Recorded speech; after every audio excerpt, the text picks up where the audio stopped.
संगमनेर तालुक्याच्या पठार भागातील घारगाव येथील अकलापूर रस्त्यावर शनिवार दिनांक 14 फेब्रुवारी रोजी सकाळच्या सुमारास जीर्ण झालेली विद्युत वाहिनी तुटून थेट रस्त्यालगत उभ्या असलेल्या दुचाकीवर पडल्याची धक्कादायक घटना घडली आहे. सुदैवाने त्यावेळी तेथे उपस्थित असलेले व्यावसायिक थोडक्यात बचावले. केवळ दैव बलवत्तर म्हणून मोठी दुर्घटना टळली आहे. अकलापूर रस्ता हा घारगाव परिसरातील वर्दळीचा असून या ठिकाणी सकाळपासूनच व्यापारी, ग्राहक व वाहनांची मोठी वर्दळ असते. अशा ठिकाणी अचानक विद्युत तार तुटून पडल्याने परिसरात एकच खळबळ उडाली होती. काही काळ नागरिकांनी भीतीपोटी रस्त्याने ये जा थांबवले होते. विशेष म्हणजे याच ठिकाणी यापूर्वी 2 वेळा विद्युत तारा तुटण्याच्या घटना घडल्या असल्याचे नागरिक व व्यापाऱ्यांचे म्हणणे आहे. मात्र वारंवार तक्रारी करूनही महावितरण प्रशासनाकडून दुर्लक्ष होत असल्याचा आरोप व्यापारी वर्गातून होत आहे. जीर्ण झालेल्या तारा बदलण्याऐवजी तात्पुरती डागडुजी करून वेळ मारून नेली जाते. नागरिकांच्या सुरक्षिततेचा प्रश्न या निमित्ताने ऐरणी आल्याचे दिसून येत आहे. आज जीव जाता जाता वाचलाय, पुढच्या वेळी कुणाचा जीव गेला तर त्याला जबाबदार कोण, असा संतप्त सवाल येथील व्यापाऱ्यांनी उपस्थित केला आहे. संबंधित विभागाने तात्काळ दखल घेऊन अकलापूर रस्त्यावरील सर्व जीर्ण विद्युत वाहिन्या काढून नवीन व सुरक्षित तारा टाकाव्यात.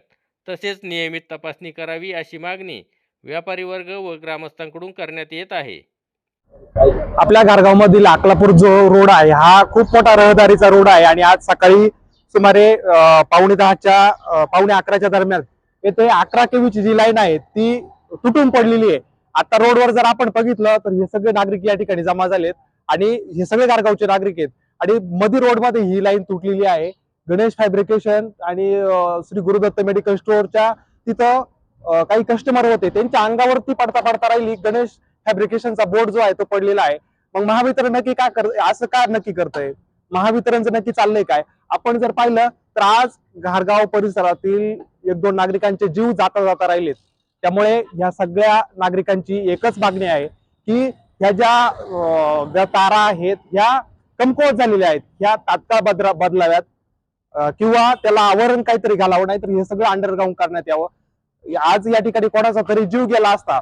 अजून देखील आपण बघितलं तर जवळपास 15 मिनिटं या घटनेला झालेले आहेत. आता अजून देखील कोणताही महावितरणचा कर्मचारी इथे आलेला नाही. तारा तशाच लटकत्यात. ह्या ज्या तारा आहेत ह्या 11 केव्हीच्या आहेत, म्हणजे हाय व्होल्टेज तारा ह्या आहेत. त्यामुळे सगळ्या घारगाव ग्रामस्थांच्या वतीने महावितरणला विनंती आहे, याला आपण लवकर ह्या तारा बदलाव्यात, अन्यथा हे सगळं अंडरग्राऊंड करावी, ही माफक अपेक्षा या सगळ्या आमच्या नागरिकांची आहे.